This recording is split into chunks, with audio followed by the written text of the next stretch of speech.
kopers betaal vir wat op die plaas is en nie vir potensiaal wat nog ontwikkel moet word nie. My naam is Andries Radley. Ek is 'n eiendomsspesialis by Home & Hector Eiendomme gebaseer in Frankfurt. My hooffokus is op die koop, verkoop en veiling van plaaseiendomme, alhoewel ek ook kommersiële eiendomme doen. Die geografiese area wat ek dek is die Noordoos-Vrystaat. Dit is basies van Ladybrand na Winburg, Kroonstad, Frankfurt, Vrede, Memel, Harrismith, Bethlehem tot weer by Ladybrand. Ek spesialiseer in plaaseiendomme omdat my ondervinding en agtergrond oor my hele loopbaan in die primêre en sekondêre landboubedryf is. Na skool het ek in 'n landbouekonomie rigting studeer en op die einde my doktorsgraad in landbouekonomie verwerf.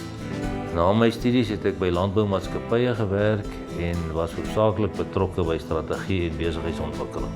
Hierdie agtergrondopleiding en ondervinding kom handig te pas in die bemarking en verkoop van jou plaaseiendom.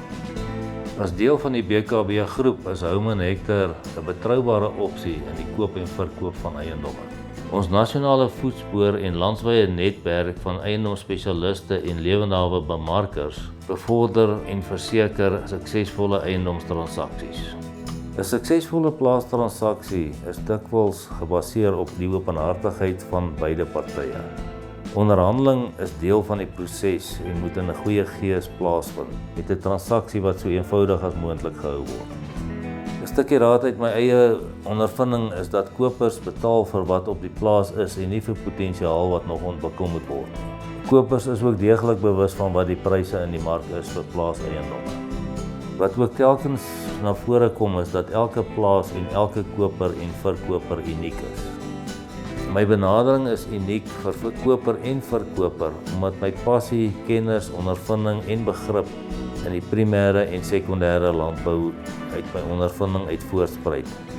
Verder het ek begrip vir koper en verkoper en luister goed, kommunikeer goed en is aanpasbaar om die transaksie te help slaag. Ons as eiendomsspesialiste moet ook rigting gee ten opsigte van wat in die plaaslike mark gebeur in terme van siklusse. Grondpryse het oor tyd 'n stygende tendens getoon en familieboerderye neem ook toe soos boerderyeenhede groter word, maar steeds bly boerdery 'n goeie belegging. Vir die koop of verkoop van plase, huur of verhuur van plase, verkoop of verhuur van plase per tender of op 'n veiling, kontak my gerus vir professionele diens en kundige advies.